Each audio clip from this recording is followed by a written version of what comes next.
ब्रह्मानन्दं परमसुखदं केवलं ज्ञानमूर्तिं द्वन्द्वातीतं गगनसदृशं तत्त्वमस्यादिलक्ष्यम्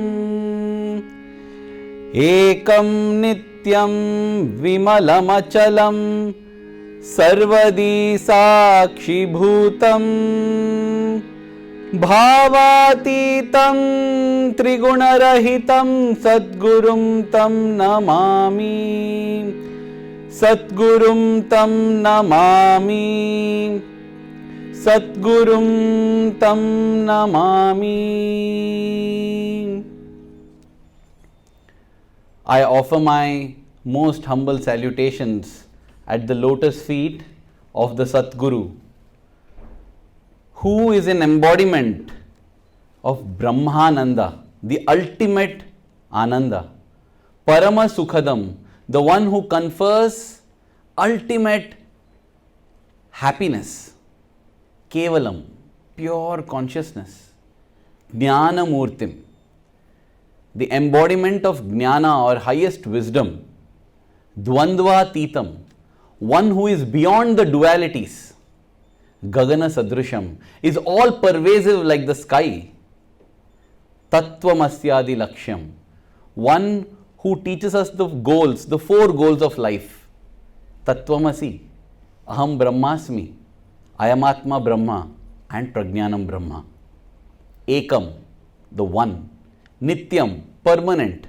Vimalam, pure, Achalam, steady, Sarvadi, present everywhere, Sakshi Bhutam, the eternal witness, Bhavatitam, one who is beyond all feelings, Triguna Rahitam, without any of the gunas, beyond the three gunas of Sattva, Rajas and Tamas.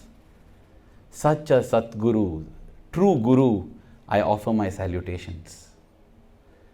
It was sometime in the year 2013. We had all been to the Himalayas, and this was fresh after Bhagwan's Mahasamadhi. So, when we went to the temple of Kedarnath, it was a 14-kilometer trek back then. Climb up to the temple, it's on top over there, and amidst all the snows, the temple of Kedarnath. We came to know that there was one Kedar Baba, a Kedar Baba who resided behind the Kedarnath temple. And a lot of people said that he has a lot of powers, he is a very divine being, he is a great guru, you should all go and meet him. Now personally, I wasn't very keen to go and meet any guru or anybody, but we were a group of 18, and like it happens in democracy, majority wins. So majority decided, no, we should go and meet him, and therefore I had to also go through. So the 18 of us went behind the Kedarnath temple. There was a tent in which there was a big flame. There was a kind of yagna fire, and there he was seated, Kedar Baba. He was wearing one dhoti and one banyan, very thin, frail body, long beard, and he was squatting in front of that fire, and he was just sitting. And his eyes were so sharp. And everybody was entering into that tent. Me and my wife were a little hesitant because why another guru? So he said, everybody can come in. You will not be forced to worship anybody else other than whom you love only. So come in, he said like that. So I thought it was interesting. So I also entered the tent, and we all sat. And he said, so why have you come? What do you want to do? So we said, shall we chant Vedam? He said, yes, chant Vedam. And we all chanted Vedam, just like we did now. And then he said, now what? I said, can we do bhajan? He said, yeah, do bhajan. And we did bhajan. After that he asked, now what? Nothing, that's it. Now I was thinking, that's it, we'll go, that's all. But then there were some people who said, Babaji, we want to ask you some questions. I said, okay, ask. So then they asked so many questions. I don't remember all the questions and the answers, but one question and answer just stuck. It remains in my mind and my heart, and I think it shall remain with me forever. One devotee said, Babaji, I don't know if you are aware, our Guru has left, she said. She was referring to Mahasamadhi, Swami, on April 24th, 2011. So she said, our Guru has left, so we want to know from you what we should do now. And till then, this Kedar Baba, who was simply sitting silent and just talking in neutral tones, he suddenly flared up. No, I can't forget that scene. His eyes became big, glowering, and he said, Murkh! He said, Murkh means you fool. Fool. And that devotee was also taken aback. She thought that she was representing everybody and just, he said, Murkh, क्या रूप गुरु होता है, क्या रूप अवतार होता है? Is the form the avatar? शब्द अवतार होते हैं, शब्द गुरु होता है, he said. He said the words of the avatar is the avatar. The words is the guru. And then he said, you are telling your guru is gone, the words are there. Follow the words. The words are forever there. This was an answer that has remained so firmly embedded. When we think, Swami is physically not with us. Yes, the form is very beautiful and captivating. But no form will stay forever anytime. But the words are forever. We should spend a little time to contemplate on the words that he has given us. Speaking on the Guru, the Sadguru, let me share an incident that happened today morning. These are little instances for the world possibly, but they mean a world to me. And I'm sure all of you also have experienced these experiences where it might be small things, but it means the world. The topic was given to me, Sathya Sai Baba, Swami, the ultimate Guru. And I said, Swami, what do you want me to speak about? About you as the ultimate Guru, which aspect, what shall I speak?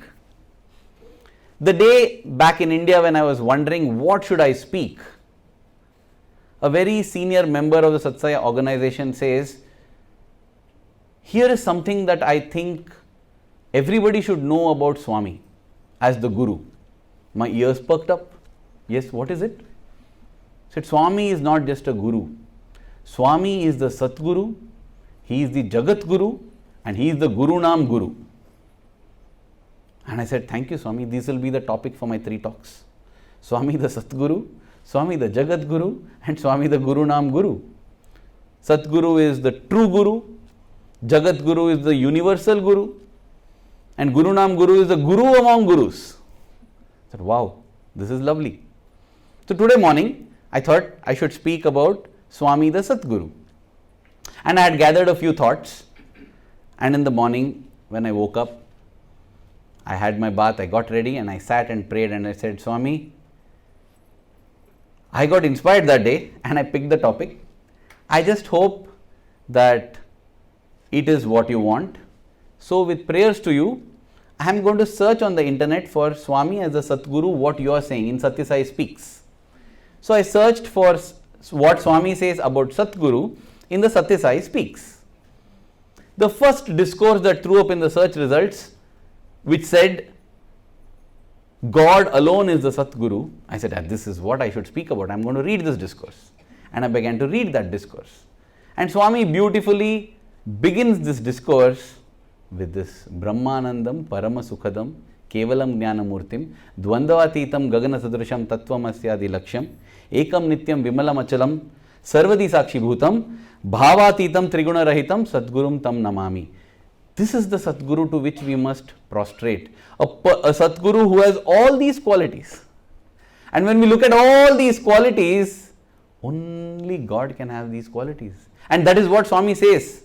Swami says there that when you say Guru Brahma, Guru Vishnu, Guru Devo, Maheshwara, people translate it as Guru is Brahma, Guru is Vishnu, Guru is Maheshwara.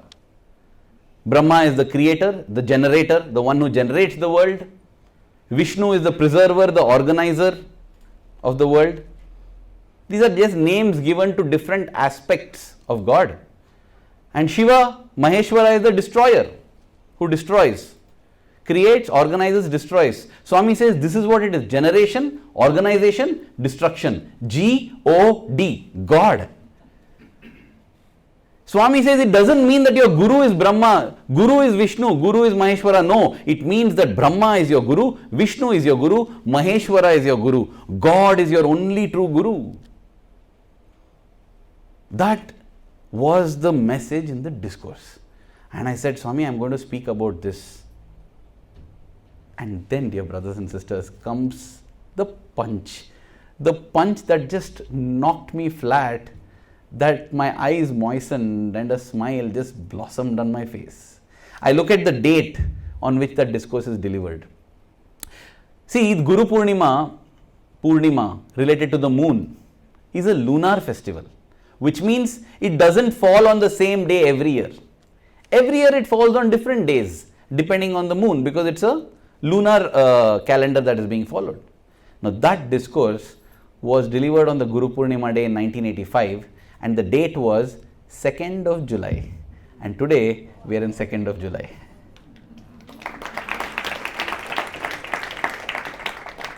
A small thing where the world is concerned, but it meant a world for me. From the beginning, I just realized that, Swami, I am not the one who is speaking. You gave the topic, you gave the theme, you have given the content, you have given everything. I will just be the speaker over there. You know, all of us are just speakers from whom the sound emanates. But the music comes from within, comes from inside. And inside is Him who is sitting. And that is why I say we are so blessed to have a Guru who is Ekam, one, who is Nityam, who is permanent, who is pure, who is Achalam, who is steady, who is always there. Beyond the 3 periods of time, He is always with us. He will never leave us. Just call out to Him and see how He will respond. That's all. It's an open invitation and open challenge. Call out and He will respond, because that is His promise. And so, with great joy, with great gratitude to Swami for having given the topic, for having given the words, for having given everything, I will continue to speak on what a Sadguru is. Now, the qualities of a Sadguru, Swami already defined in that beautiful poem, Brahmanandam Paramasukadam. But what a Sadguru does to our life, I think is beautifully captured in a bhajan. Brother, can you give me the Shruti for, C minor. There's this bhajan.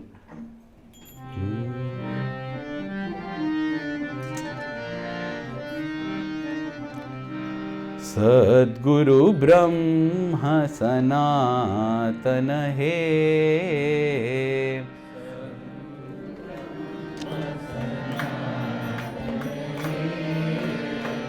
Paramadaya Ghana Pavana He,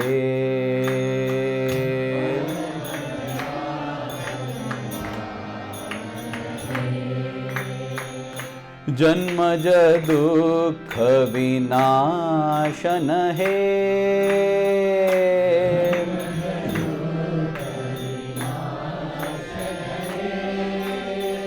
Jagadodharana Karana He,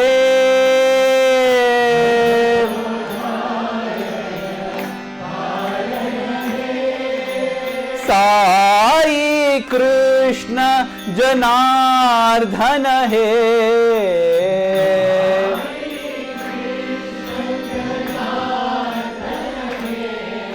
Janardhana He, Janardhana He, Janardhana He, Sai Krishna Janardhana He,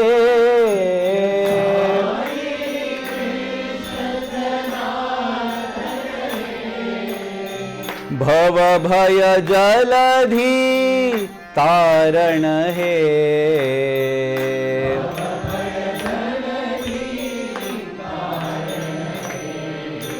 भव भय जलधि तारण हे।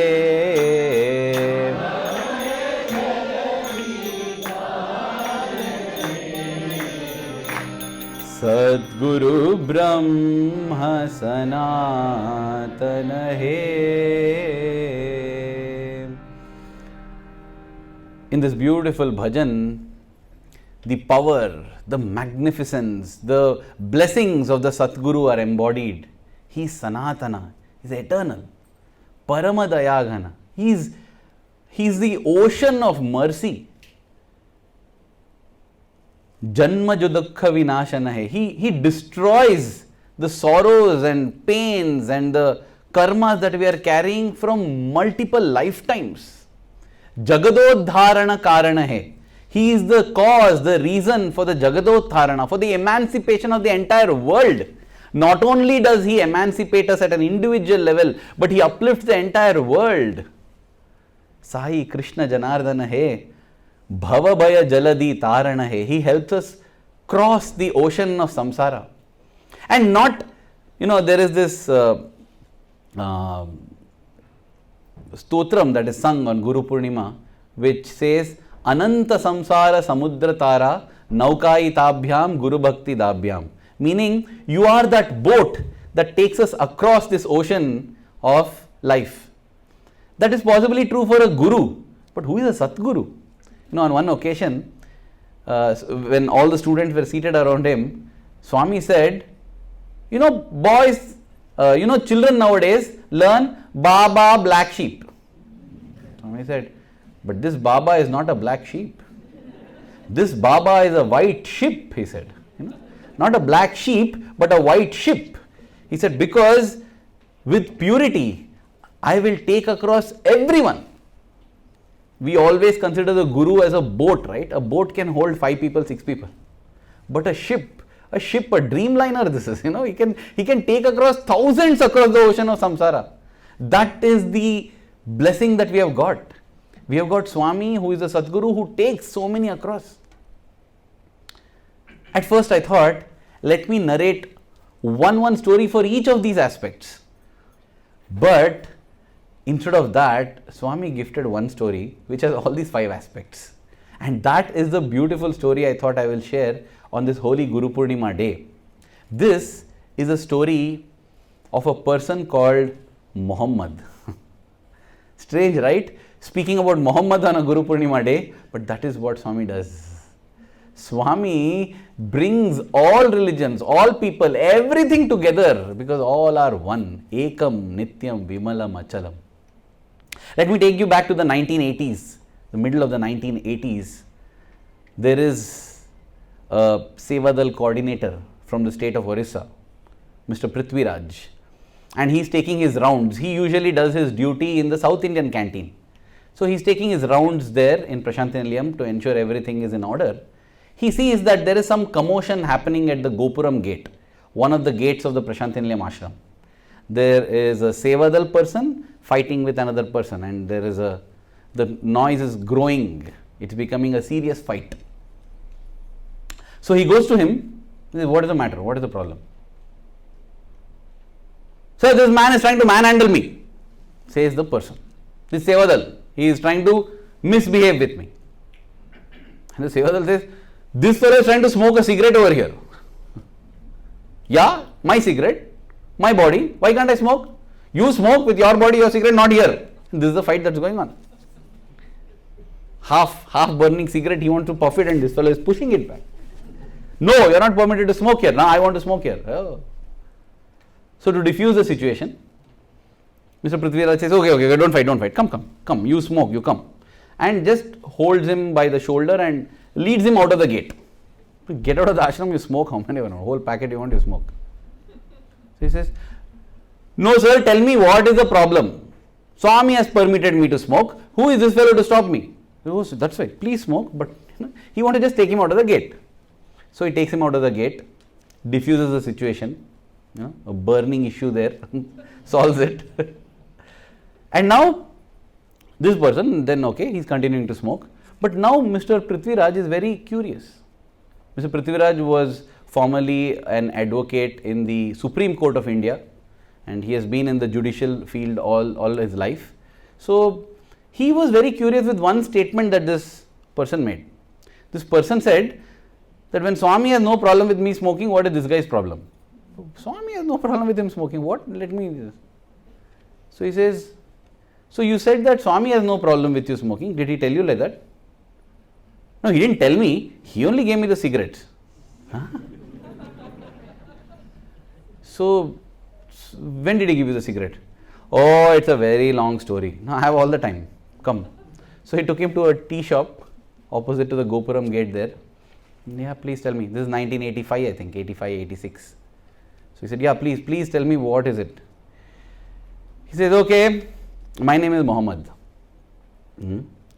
Sairam Muhammad. So what do you do? No, in brief introduction, right? Yeah, I actually till recently, I used to smuggle. Oh, you used to smuggle? Yes, small things, little things. I got the big break in my life nearly about a year ago, when some people approached me and said that here is something that you have to transport to Bombay. To Bombay, where were you staying? I am a native of Kerala, Calicut, Kozhikode, Calicut, it's a city in the state of Kerala in India. So I am from there. And they wanted me to transport few boxes of something to Bombay. By sea. By sea, it's about nearly 900 to 950 kilometers from Calicut to Bombay. How? I have a rowing boat. You're going to row all the way from Calicut to Bombay? Crazy. That's what I told them also. So it's crazy. But then they said they will give me 1 lakh rupees. 1 lakh was princely sum back then. It was like about 40 to 50 lakhs of today. For a poor man, that's enough to set entire life. We'll give you 50,000 in advance and 50,000 after the job is completed. Okay, what is the job? I have to reach these boxes to Bombay. Yeah, what's in the box? That's the thing. So he opens it up, drugs it is, packets and packets of drugs, about maybe 100 to 150 to 200 kilograms. Okay, so I am supposed to smuggle this. Yes, this you are supposed to take. Our people will be there in Bombay to receive you and receive all of this. So once they get the thing safe, 50,000 more you will get. In advance 50,000 for all the risks that you are taking. So okay, very risky. It will take about 8 days itself for him to row all the way till Bombay. 8-9 days it will take of rowing for 15 hours a day. But do that, you are done. You can fly back maybe by flight after doing that, You can leave the boat there in Bombay. Who cares about the boat? Because this is going to make your life. Wow. And they paid the advance as well. So he said, okay, I'll make preparations. So he had to prepare his boat. And by the way, I think I should state this disclaimer before, because this is such a fantastic story. I heard this from Mr. Prithviraj himself, and I went and asked him this story because I heard this first time in Bhagwan's presence in Trai Brindavan. It was narrated by Mr. Sanjay Sahni, who was then a lecturer in the Department of Commerce in Brindavan. And I heard this again in Sai Kulwant Hall, narrated by Shri Ruchir Desai, another lecturer, during the Dasara celebrations. So it has been narrated at least twice in Swami's presence, and that's why, keen to know every little detail, I found out that it was Mr. Prithviraj and I got this story, just as he is getting the story from Muhammad. So Muhammad now prepared his boat. So first he put a layer of sand and then put all these treasure packets, and then another layer of sand, and then coconuts. And as advised by those people, some of the coconuts were laced as bombs in case you need it for escape. You can throw nuts and blow nuts over there, you can just save yourself. So all these preparations are made, and now he is ready to set off. And he sets off. Hard work it is, but the lure of life being set. So beautiful. He's very, very happy.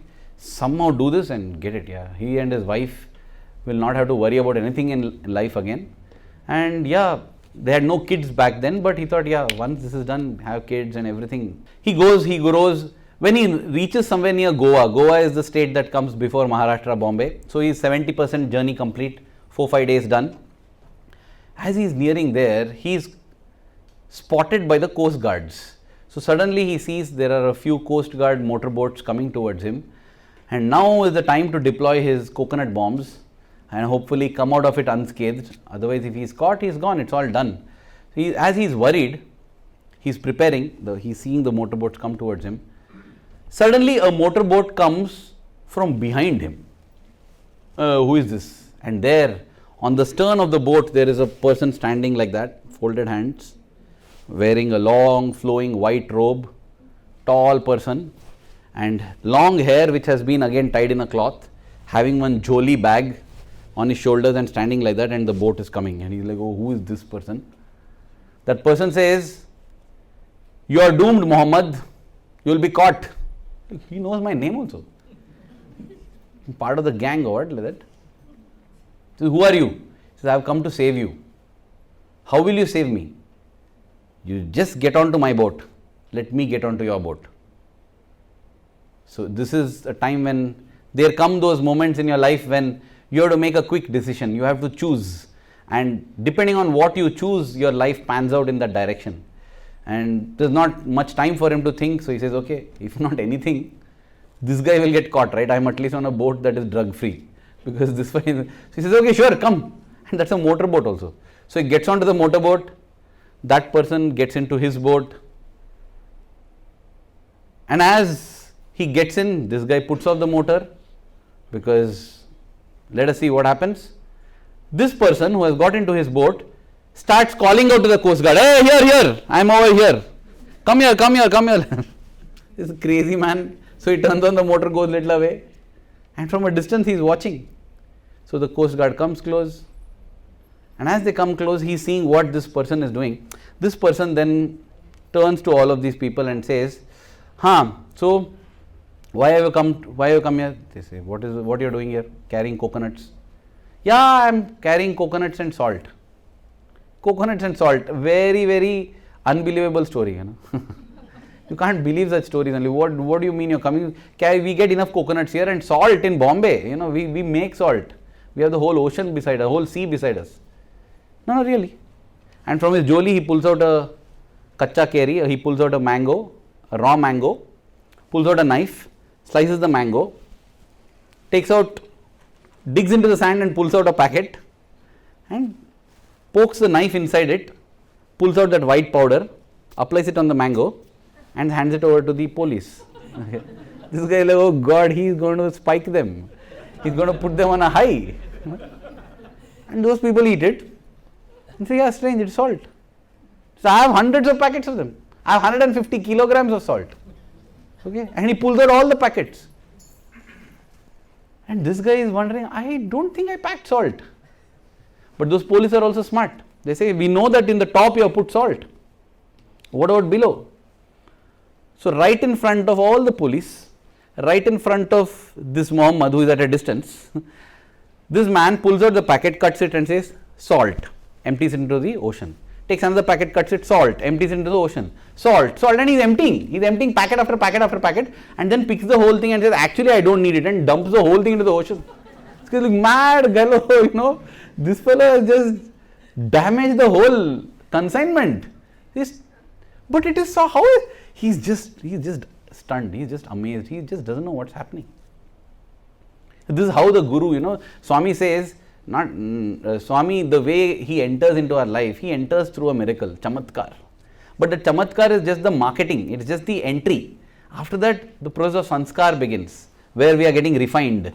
Then we are taught paropakar, help others. Finally, we get sakshatkar. These are the stages in which our Guru, our Sadguru uplifts us.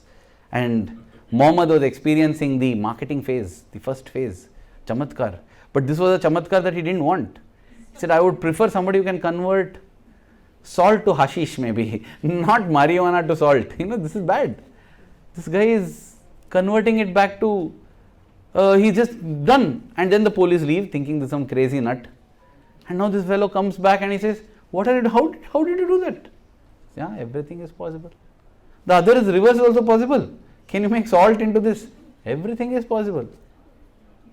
Let's become business partners then.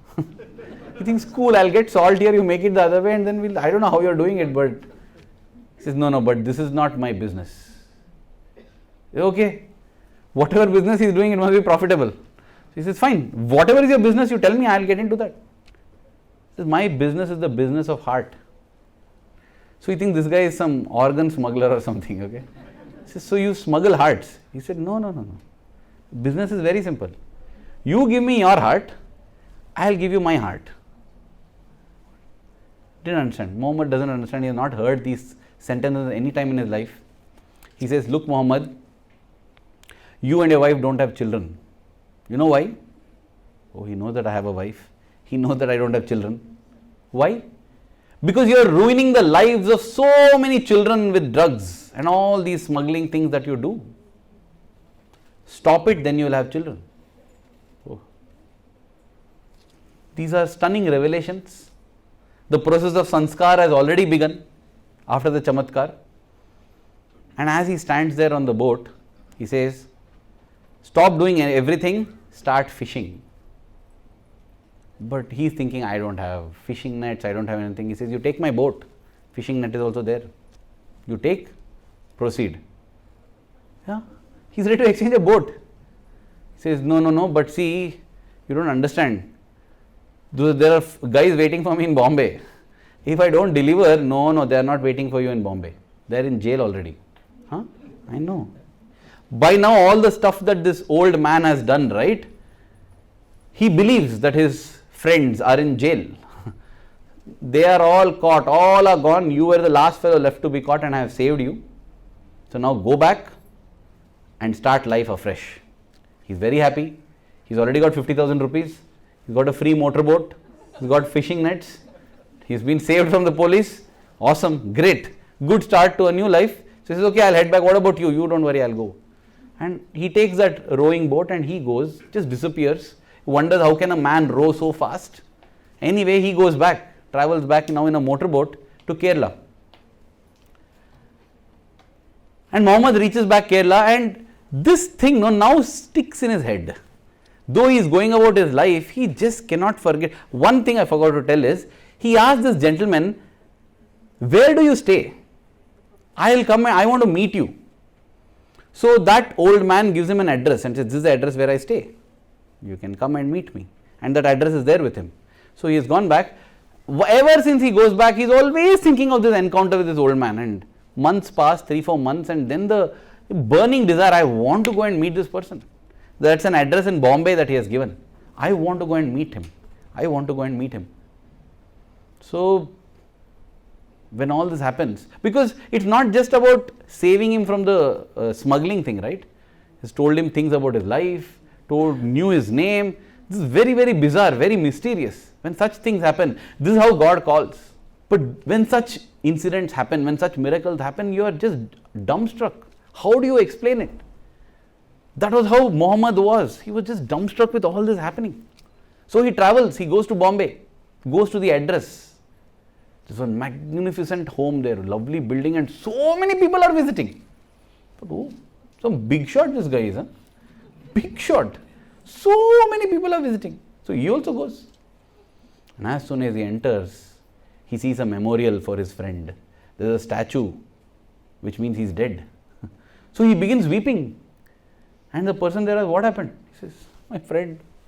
Your friend? Yes, he's not just your friend. He's a friend for the whole world. It's a Shirdi Baba temple over there, okay?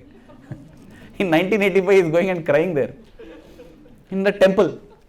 Mr. Prithviraj later told me that he visited this temple also, later on, in Bombay. So he's crying there and telling, he says, no, he's not just your friend, he's your friend of the whole world. Both are talking different languages. He says, yeah, but when did he pass on? I didn't know. When did he pass on? 1918. Not possible at all. Last year I saw him at sea. You saw him at sea? Yeah. He came, he saved my life from this And then that person says, boss, what you have had is a miracle, man. This person physically body left 9. That's why I say, hey, Swami is there here. He doesn't. 2011, like 1918 for Shirdi Baba, we put 2011 for Sathya Sai Baba. No, he's there. He was there before, he will be there future, he is there now also. Then Muhammad realized, my God, woof.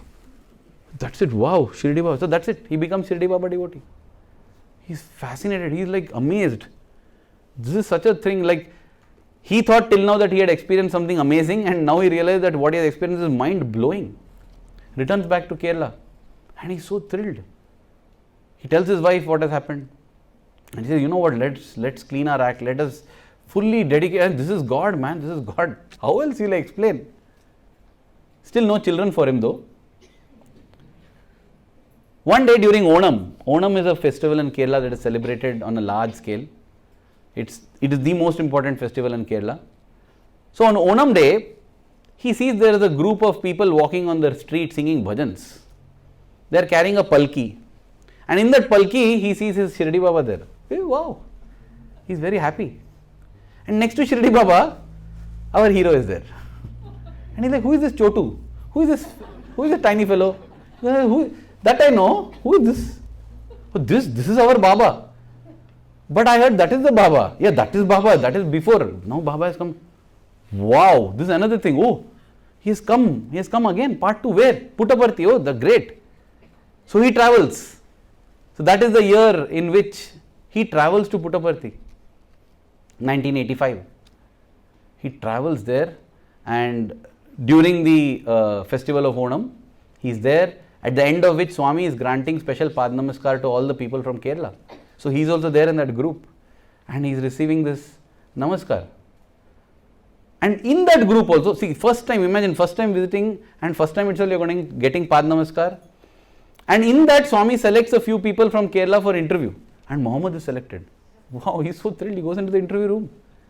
All this is very new for him, and he sits, and in the private inner interview room, he is face to face with Swami, only Swami and him there. And Swami looks at him and says, do you recognize me? He looks, no, I don't recognize you. I saw you in the photograph in Kerala, so I came. And then Swami touches him on his head. And as Swami touches him on his head, it's, I don't know what you'll call a vision or whatever, but he's seeing himself searching for a horse. He's searching for his horse which is lost. He's calling out. And there on the grass he sees this Shirdi Baba, whom he met in the boat, right? He's lying on the grass and saying, you have lost your mare, correct? You have lost your horse. He says, yes. Come here, Chand, Baba calls. And this person goes to him and he says, there, you have a smoke with me, come. And Shirdi Baba hits the ground with his satka, and there is a ember that gets produced, and then he wets his chillam cloth and tells you also, come, let's smoke together like friends. Only friends would smoke together like that. And he says, but Baba, he already calls him Baba and he says, but Baba, my horse. He says, your horse will be there, don't worry. So after a smoke, then Baba tells the horse is over there. He goes and see, and he finds his horse. And he comes and tells, Baba, you should please come. I am coming here for a wedding, for my daughter's wedding. You should also attend. I'll come. Chand Patil. It's recorded in Shirdi Sai Satcharitra, how he had lost his horse. And then that Shirdi Baba turns to Swami, and he comes out of his vision and he sees Swami sitting there, and he feels, my goodness.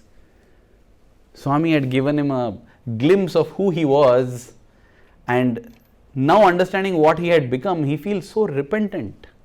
He says, Baba, what have I done? What have I done?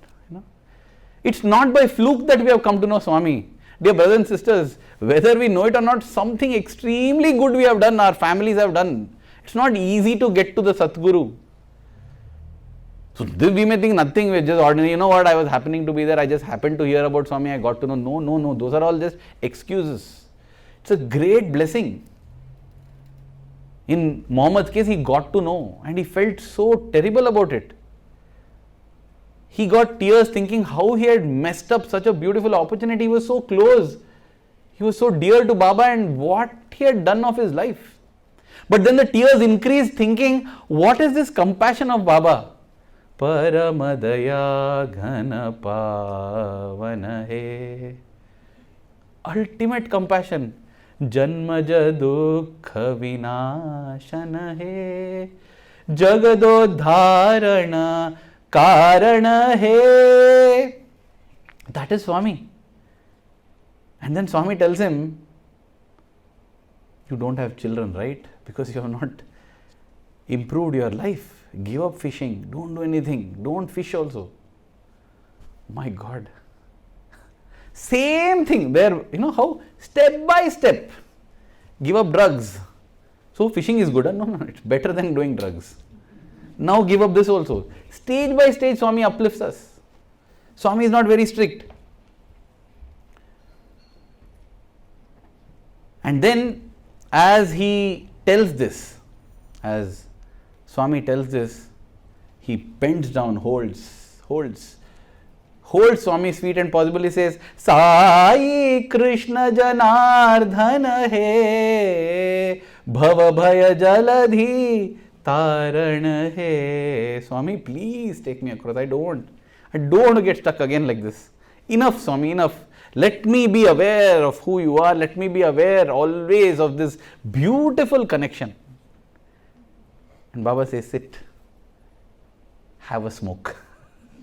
Swami waves his hand and creates 3 cigarettes and says, for old time's sake, this is bhakti, this is karma, this is jnana. Take all these and that's it. And he says, that was the final bhakti cigarette that I was smoking. That's it. That's what it is. 5 years later, 1989, Mr. Prithviraj is in the same South Indian canteen. He's walking around, same Sevadal coordinator duty. And he sees one gentleman coming up to him in white kurta, pajama. Sairam, sir. Sairam. You didn't recognize me? No. Muhammad. 3 cigarettes. Oh, Oh, how are you, Muhammad? Very fine, sir. I come every year for seva. And you're smoking? That was the last. Bhakti cigarette was last. Never smoked after that. Wonderful. How is your family? What do I say, sir? Every year after that, I've had 1 kid. Now if Swami gives me interview, I'll tell Swami, enough, I don't want anymore. 4 children I have now. 86, 87, 88, 89. 1, 1, 1, 1.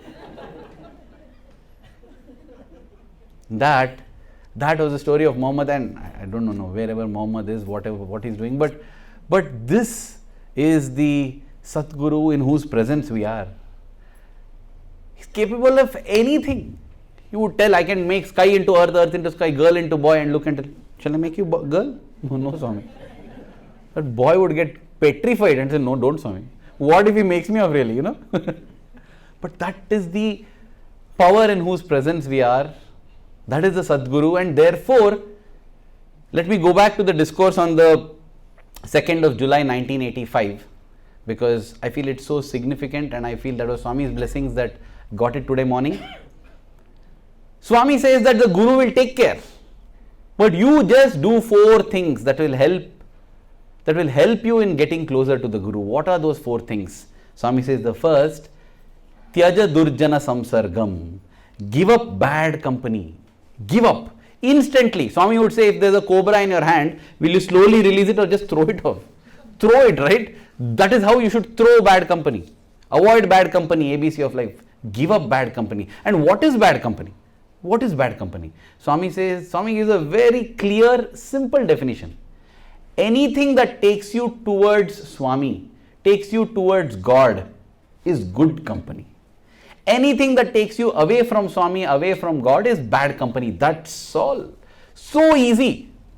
You don't have to go and ask, that friend, is he good or bad? Is she good or none?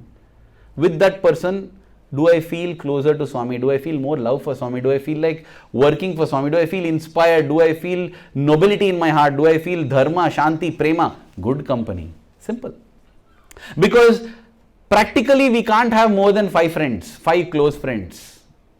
You only think in your school, in your colleges, even when we become adults, 5 friends are maximum that we can have. More than that we can't sustain. In school we call them best friend. This is best friend. Who was your friend? All our friends. But this is best friend, only two best friends. That best friend is actually the friend, because with them we spend most of the time.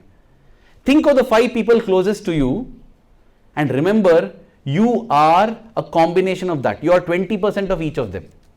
Or depending on the time you spend with them, that much proportion. But you are a combination of those 5 people with whom you spend maximum time. Do you want to be them? If you don't want, then don't keep that company. Make all those 5 those who take you closer to God, and that is good company. That is first. Tyaja durjana samsargam. Second, bhaja sadhu samagamam. Keep the company of good. Do satsang. And when I say company, it's not just about people, it's about the thoughts that we keep. So be in touch with good thoughts. Bhaja sadhu samagamam. This is the bhakti marga. Keep good company, keep God company. Next, Guru Purnima ahoratram. Do good day and night, day in and day at night. Day in and day out, do good. Karma marga this is. And finally, smara nitya anityatam. Keep thinking of what is nitya, permanent, and what is anitya, what is impermanent. Always in the background, keep thinking what is permanent, what is not. Because all the time we are spending on things that are not permanent. Wasting our whole life. That is the jnana marga. All the 3 are needed. That's why if we take the 9-point code of conduct, Swami has given a bit for all the 3. There is bhakti marga in it, there is karma marga in it, there is jnana marga in it. We need all the 3. I can't keep doing only bhajans. I can't keep only attending satsangs. I can't keep only doing seva. I need to do all. All are needed. Swami would say that our life is like a 3-wheeler vehicle. And each of those wheels is karma, bhakti and jnana. So you need all the 3. But your choice what you want as your front wheel. You can put your karma as front wheel. So you are predominantly seva, doing the other 2 as back wheels. Or you are predominantly bhajans, doing the other 2 as back wheels. But you need the back wheels, otherwise your vehicle will topple. So we need to do all the 3 and grow closer to Swami. And on this Guru Purnima day, expressing on everybody's behalf, I would like to express gratitude to Swami for having come into our life as the Jagat Guru. And I pray to him that every moment of our life, our love for him keeps growing and we go closer and closer to his divine lotus feet. Thank you. Jai Sai Ram.